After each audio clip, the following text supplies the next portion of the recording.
Good morning, everybody. Welcome to Deadly Days, Tales of Dark Fantasy. Today I'm going to continue with Chapter 16 of my own novel, Anarchist Knight Apprentice. Chapter 16, Samhain, or Samhain. And since these chapters are pretty long, I'm just going to dive right into it. If you feel like supporting me and what I'm doing here, I would appreciate if you became a supporting member at my Patreon page, patreon.com/anarchistbanjo. Anyway, time to go here. Several hours later, the sun was coming up. There was a fire blazing in the fireplace of one of the log buildings at the gathering spot, and two masters were standing guard outside the door as Ellen finished questioning Tobal. She absent-mindedly pushed his parents' things toward him and indicated that he should pick them up. "I don't know what to do," she murmured softly. "There is no doubt in my mind that these things truly belong to you, and that you should have them. If they had belonged to my parents, I know I would want to have them. I am now also inclined to believe the rogues were somehow able to follow you. Perhaps they do have monitors. That would explain why we rarely see any of them. They would know when we are in the area and would hide." She turned a puzzled expression toward Tobal. "But that would also mean they're not from the village to the west of here. That village is totally primitive and has no technology. These rogues must be coming from somewhere else, and they are interested in what you found at the lake. This might be very dangerous, and your life might be in danger. All our lives might be in danger, and we don't know from whom. I suggest we keep this quiet for now and don't talk to anyone else about it." "I need to talk with Rafe about it," Tobal protested. "He already knows something is out there, and so does Fiona. She was with me when we first found the gathering spot at the waterfall. I don't want them to be in danger too." Ellen sighed. "Well, I will have to trust your judgment in this, and don't talk to anyone unless you really trust them, okay?" Tobal nodded. "I wasn't going to anyway," he chuckled. "I wasn't even going to tell you until you cornered me about it." He didn't mention the slender silvery wand that was hidden safely in his pack.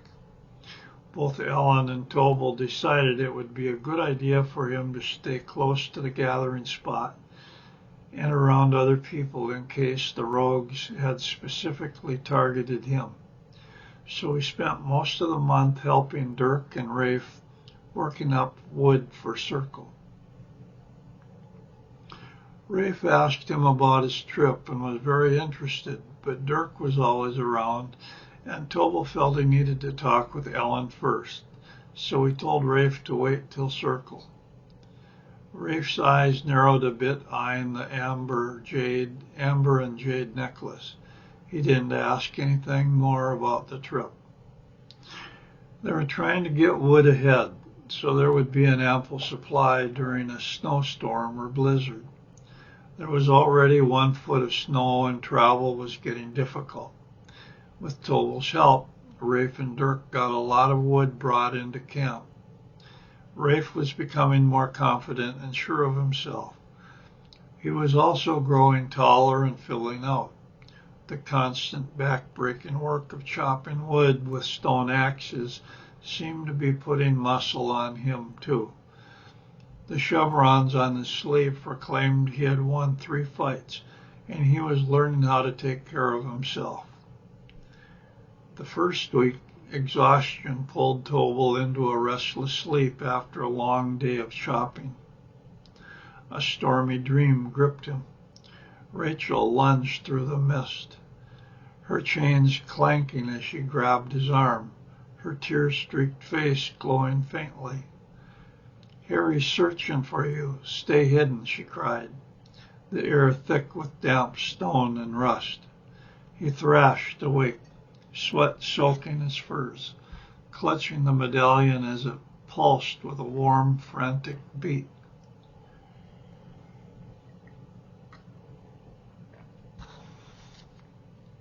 By the second week, the medallion's weight grew heavier as Tobal dozed under a ledge. Ron strode through a misty vision, his hands slamming against a shimmering force field, its blue light crackling as he pushed Tobal toward it. "The cave hides a secret. Find it," he roared, the ground trembling under Tobal's feet. Tobal jolted up, heart pounding, gripping the medallion as its pulse quickened, the air heavy with ozone. Late in the fourth week, after a grueling day, Tobal's sleep turned dark. Ron and Rachel staggered toward him in a dim, echoing cave, their chains dragging with metallic screech as they pulled him into the shadows. "The Nexus calls. Their souls can't rest," they wailed, their ghostly hands brushing his face with a cold sting. He woke, gasping, the medallion pulsing rapidly, its heat searing his palm. Tobal wore the jet and amber necklace around his neck and kept the ceremonial dagger in the sheath strapped to his ankle. Each day he took them out and looked at them. They were the only things he had that came from his parents. He wanted to go back to the cave, but knew it was more dangerous than ever. He put the 2 plastic hospital bracelets in his medicine bag and carried it on a leather thong around his neck. He snuck away from Rafe and Dirk for a few hours to be alone, saying he wanted to go hunting for venison.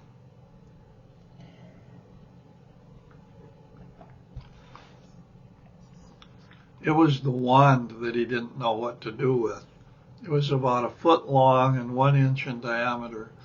He had examined it more completely and still didn't know much about it. There were 5 buttons on the thing. He had tried the first and second buttons in the cave. Outdoors, they worked much the same. The first button made the wand act as a light. When he activated the second button, it melted a circle of snow about 15 feet in front of where he was pointing. It seemed to have a range of about 15 feet, and the heat kept increasing as long as he held the button down. The third button caused a blade of light to extend out of the wand about 2 inches. This was some type of laser used for cutting. He tried it on a few rocks and cut deeply into them without melting the rock. The fourth button acted as a sighting device, shining a point of red light on anything it was pointed at without apparent harm to the object. The fifth button, however, would flash a pulse of light, burning a hole through whatever it hit. The fifth button could only be pushed at the same time the fourth one was pushed, and needed to be re-pushed for each new pulse of light. It apparently acted as some type of safety device, limiting the damage that could be done with the wand. He tried it once, killing a deer at twice the normal bow range. The deer dropped without a sound. Close examination showed a hole that went completely through the deer. As he butchered the deer and brought it back into camp, he reflected on the nature of the wand itself. It was obviously a tool or a weapon using pulsed energy of some type that he had never seen or heard about. That meant it was probably part of some secret military technology his parents had been involved in. In any case, it was extremely dangerous, and even more dangerous to be caught with. On the other hand, he didn't want to lose it or have it stolen. He guessed he might have to talk with Ellen about it sometime. In the meantime, he made a sheath for it on his other leg and kept it on his person. As the month waned, Samhain festivities began. Tobal was surprised at how many showed up for it. It started different from the other celebrations, with Ellen saying, "This is a 3-day celebration, Tobal. Samhain's too big. We will have the meditation group day after tomorrow in the morning after everything is done and people are leaving." Then she continued with proclaiming newbies ready to solo. Nikki and Shar both proclaimed their newbies ready to solo. There were several initiations scheduled. Wayne's newbie wasn't ready yet, but he was going to be initiated. The same thing happened with Z's newbie and Kevin's newbie. They were going to be initiated into the clan, but they needed another month of training. With the advent of cold weather, the training was taken seriously by all clan members. Most clansmen had already partnered up for the winter and would not be doing any more training till next spring, or they would partner up at this circle. He thought about Tara and Z. They had both asked him about partnering up for the winter. Now they both had partners selected, even if Z and Kevin still had one more month of training till their newbies soloed. Soon there would be no one to ask or partner up with unless it was a newbie. Was he really being so different in not partnering up with anyone? Rafe had tried newbies all winter long. Had trained newbies all winter long.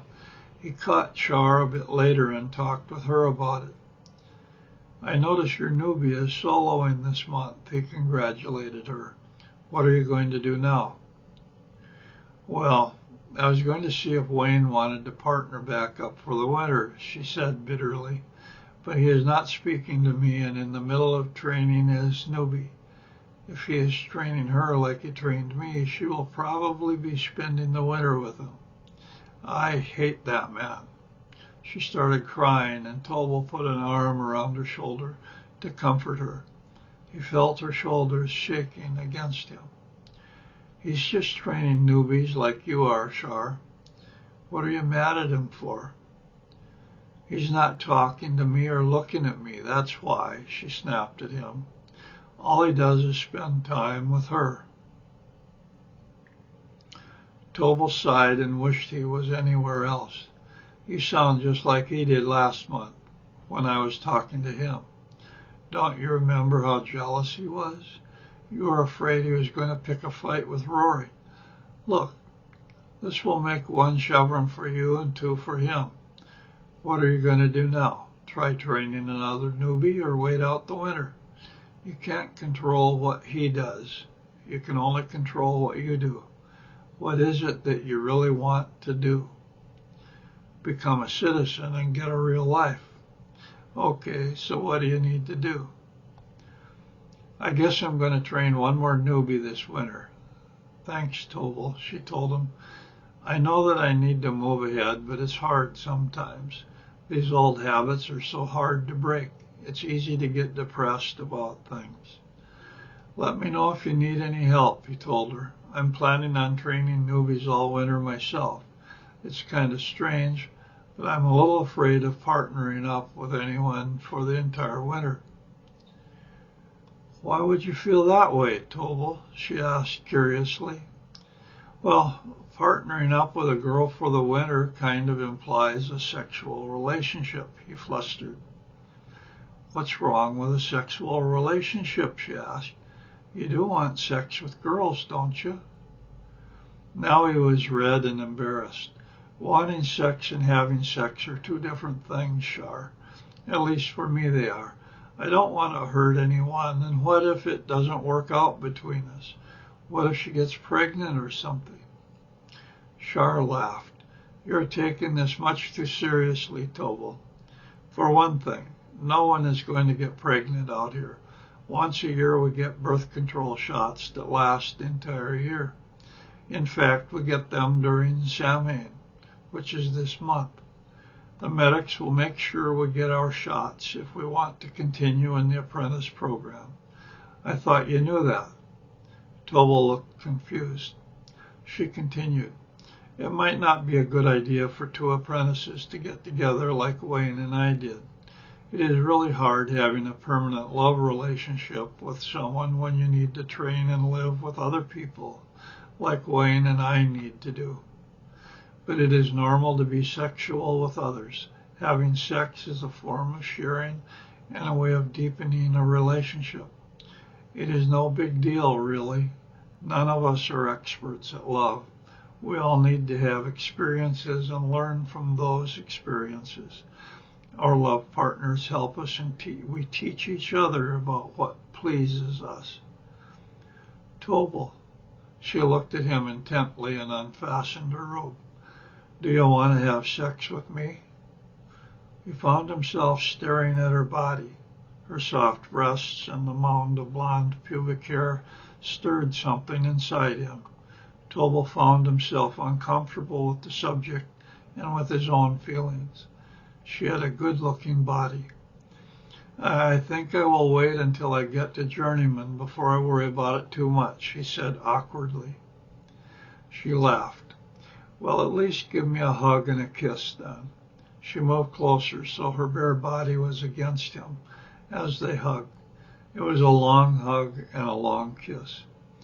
It took a while to recover, and Tobal wandered around the gathering spot, trying to collect his wits together.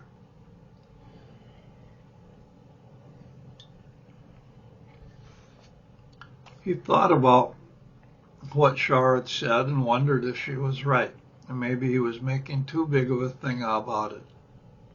Maybe sex could be as casual as shaking hands for some people, but he knew that it was not that way for him. For one thing, there were a lot of attractive girls around the camp, and only one or two he had ever really drawn his eye. He thought of Fiona.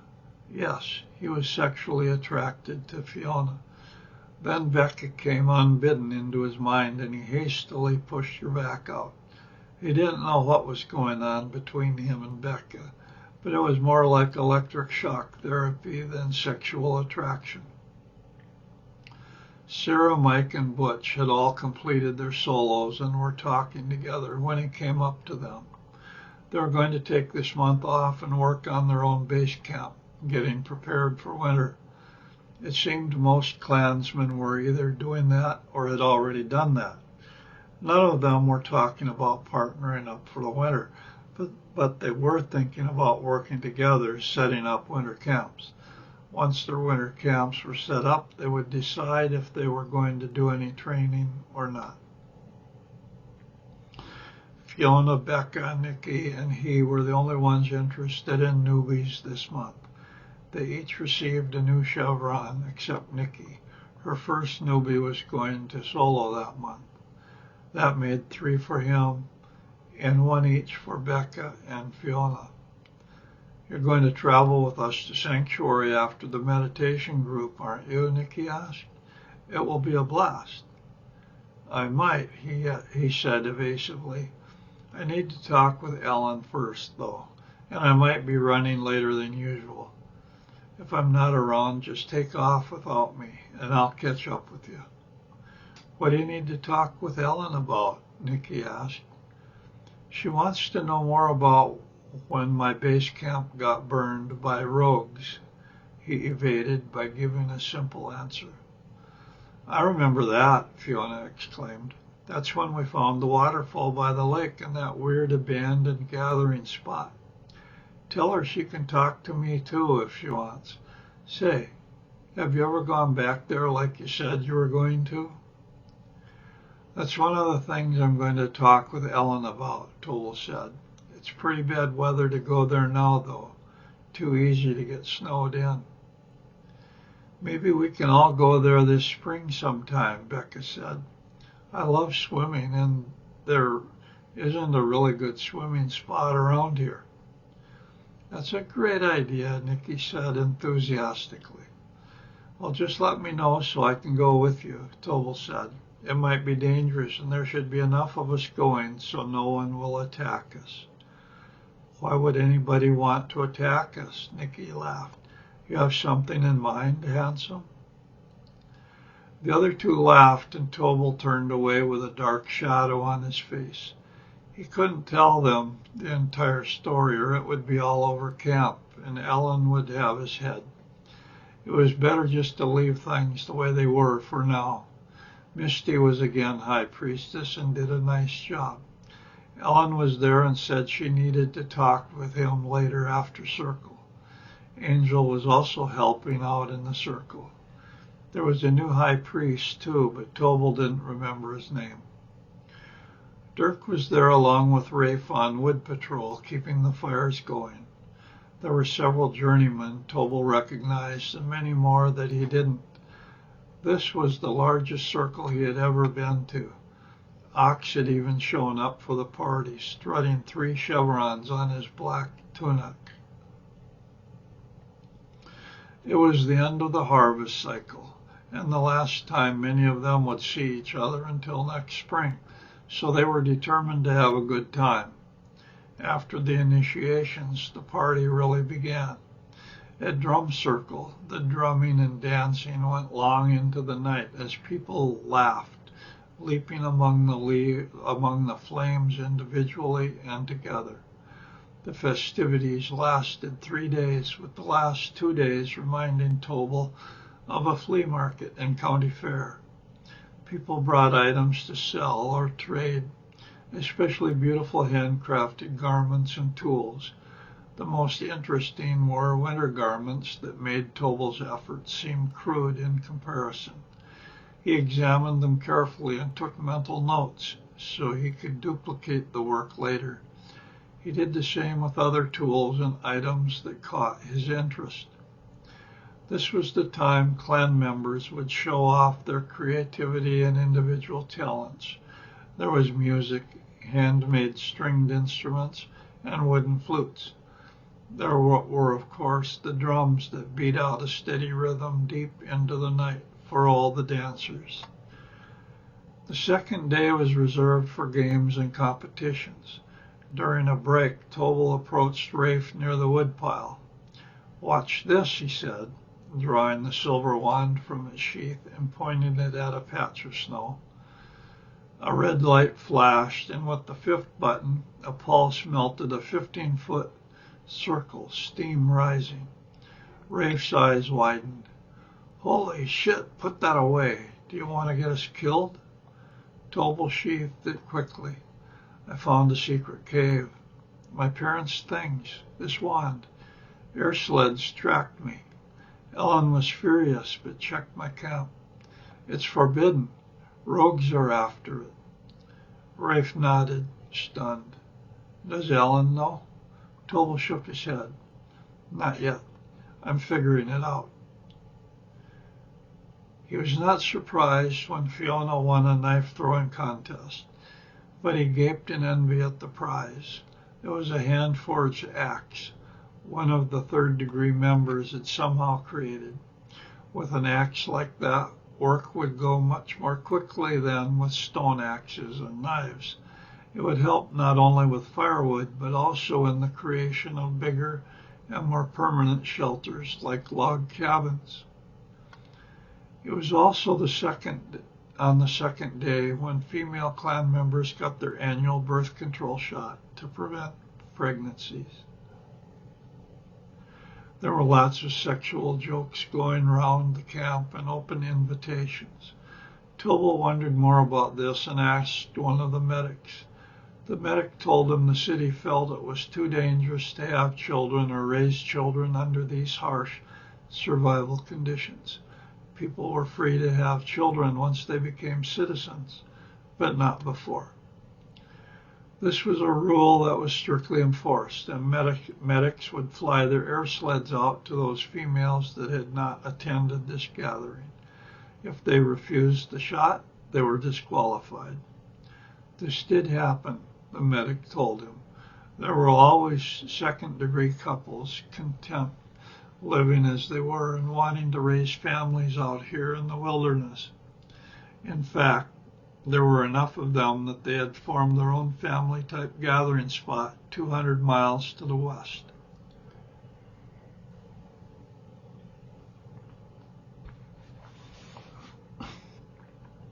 When Tobal tried asking more questions, the medic shut up like he had already said too much and that he needed to be going. There was certainly a lot Tobal didn't understand. He wondered if the dead camp at the lake had been a family one. He hoped not, because the thought of dead children lying in that cairn made him feel sick. Still, in his heart, he knew it had been a family camp because his own hospital bracelet proved he had been there, just as Adam Gardner had said. The old man had talked about other children that had been murdered too. There were secrets out there, secrets he intended to find out. It was on the last day the medics handed out special supplies and medicines like salt, wine, vitamins, and medical gear scavenged from old med kits. Needles, hairbrushes, combs, string, and things like that were very welcome. So were scissors and razors, not to mention toothbrushes and other items that could be gotten at Sanctuary. The next morning, after the 3-day celebration, the meditation group gathered in the clearing as people began to leave. Fiona approached Ellen, her voice trembling. "I can't get it out of my mind. Tobal and I found that lake, the burned village. I dreamed of ghosts, blood. We need to go there in our meditation." Her eyes glistened, her fear swaying the group. Becca gripped his arm. "I've heard those tales. Let's face it." Nicky nodded. "If Fiona's in, I'm curious. What if it's real?" Rafe added, "I felt something odd. Count me in." Others murmured agreement, pressure mounting. Ellen frowned, crossing her arms. This could draw danger, rogues, worse. But with so many, fine, 20 minutes and we stay cautious. They settled, the medallion pulsing against Tobal's chest. Closing their eyes, they linked and visualized a rift pulling them through. They materialized above the lake, the waterfall ahead. A shimmering force field blocked their path, unseen by Fiona and Tobal before they had passed through. A glowing light. Arthur challenged, "Who seeks this truth? Prove your hearts." Tobal thought, "Arthur? It's okay, they're with me." And the light softened. "Follow me, see the truth." Arthur telepathed to all, his voice warm yet urgent. They drifted to the village, burned huts, ghosts wailing, blood pooling as massacre replays flashed, a mother shielding a child, screams piercing the smoky air, figures fleeing. Tobal froze, heart racing, the medallion's pulse quickening. Fiona sobbed, "I saw the fire again, those children." Becca trembled. "The screams, too real." Nicky gasped. "A child called my name." Rafe clenched his fists. "This isn't just history." Ellen's face paled. "This isn't natural. Someone's meddling." Arthur's light pulsed. "The force field protects. Reptilians hunt beyond. Beware the Federation." Ellen snapped, "Enough! We need to leave. This isn't safe. Keep it quiet or we're targets." The group returned, shaken, whispers spreading about Tobal's lake secret. And that's the end of this chapter. Till next week. Thank you.